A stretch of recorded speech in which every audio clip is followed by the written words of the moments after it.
Ukraine যুদ্ধ থামাতে না পারার হতাশা থেকে রাশিয়ার প্রেসিডেন্টকে নিয়ে সুর বদলালেন ডোনাল্ড ট্রাম্প। ভ্লাদিমির পুতিনের সঙ্গে তার সম্পর্ককে অর্থহীন বলার পাশাপাশি রুশ বাহিনীকে দুর্বল বলে কটাক্ষ করেছেন তিনি। ট্রাম্পের এমন মন্তব্যের কড়া জবাব দিয়েছে ক্রেমলিন। অন্যদিকে জাতিসংঘে দেওয়া ভাষণে বিশ্বকে রাশিয়ার বিরুদ্ধে ব্যবস্থা নেওয়ার আহ্বান জানিয়েছেন ইউক্রেনের প্রেসিডেন্ট ভলোদিমির জেলেনস্কি। সব হিসাব নিকাশ উল্টে দিয়ে ইউক্রেন ইস্যুতে নিজের আগের অবস্থান থেকে 180 ডিগ্রি ঘুরে গেলেন ডোনাল্ড ট্রাম্প। বুধবার তিনি বলেন, ভ্লাদিমির পুতিনের সঙ্গে তার সুসম্পর্কের কোনো অর্থই ছিল না।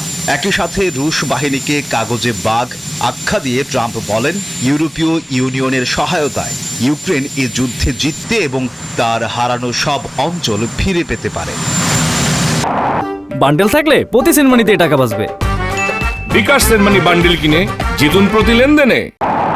ট্রাম্পের এমন মন্তব্যে বসে নেই মস্কো, সঙ্গে সঙ্গেই পাল্টা জবাব দিয়েছে ক্রেমলিন। মুখপাত্র দিমিত্রি পেসকভ বলেছেন, রাশিয়া বাঘ নয় ভাল্লুক, আর সেটি কাগজে নয় সত্যিকারের ভাল্লুক। তার মতে রুশ বাহিনীর ধীর গতি দুর্বলতা নয়, বরং কৌশলগত পরিকল্পনার অংশ। রুশ প্রেসিডেন্ট বারবার বলেছেন যে আমরা ইউক্রেনে খুব সাবধানে অগ্রসর হচ্ছি যাতে ক্ষয়ক্ষতি কম হয়।